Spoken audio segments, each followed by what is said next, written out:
Estamos aqui hoje com o Wilson, pós-graduado em Filosofia pela UEL, que vai falar um pouco sobre a teoria do Hans Jonas, sobre o princípio responsabilidade. Podemos então começar com o seu livro, O Princípio Responsabilidade, escrito em 1979, com o que ele se preocupa aqui, os seus objetivos aqui é falar sobre o ensaio de uma nova ética perante uma civilização tecnológica. Poderia ser a abrangência dessa nova ética que ele propõe para uma era da técnica toda poderosa. Fala um pouco sobre o imperativo criado pelo Hans Jonas.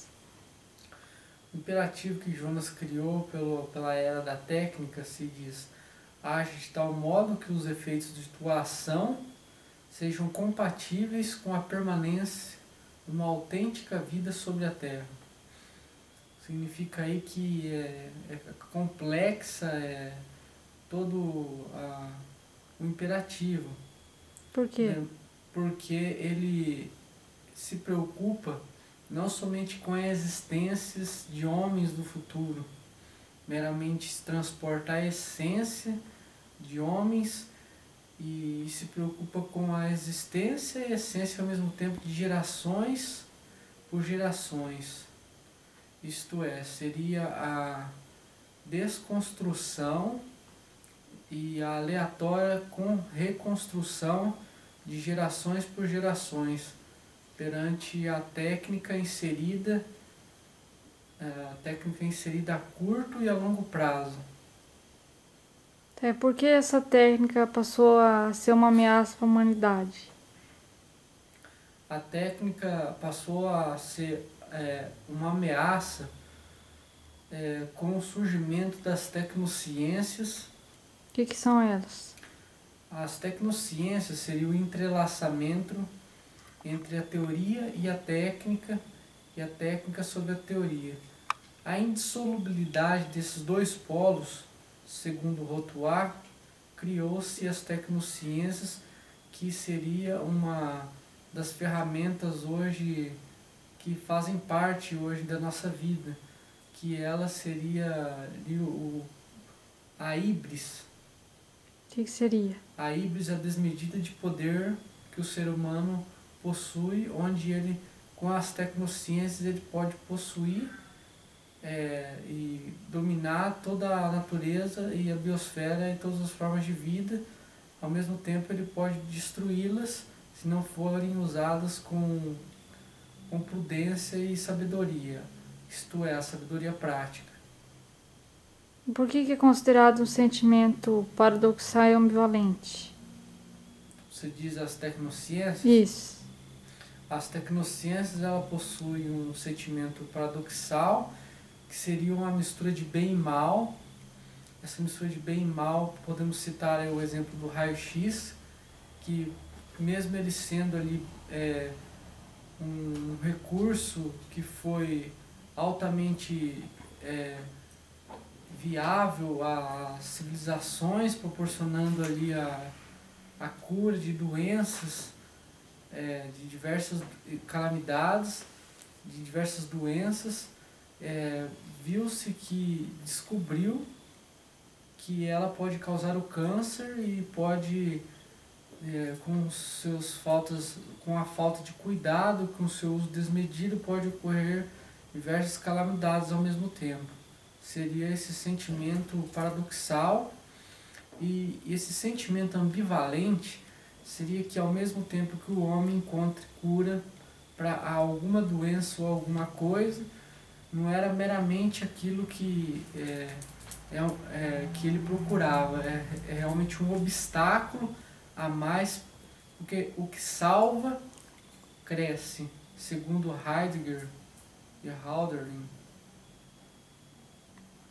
E o que isso tem a ver com a bioética? A bioética surgiu referente às tecnociências com os seus poderes descomunais e nefastos, podemos dizer nessa era das chamadas biotecnologias, ela veio ali inserir um diálogo multidisciplinar sobre uma nova gama de assuntos a serem discutidos a fim de denominar ali um justo meio a fim de tomar decisões práticas perante diversas questões que surgem sobre o custo de vida, sobre a morte e a vida e etc. Bioética se denomina a ciência da vida ou a ética da ciência da vida, como muitos filósofos pensadores dizem.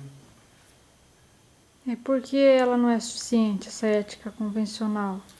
A ética convencional, podemos dizer, com os seus princípios de solidariedade, fraternidade, honradez, comiseração, elas são suficientes apenas nos seus fins imediatos e simultâneos, na sua imediaticidade, no presente.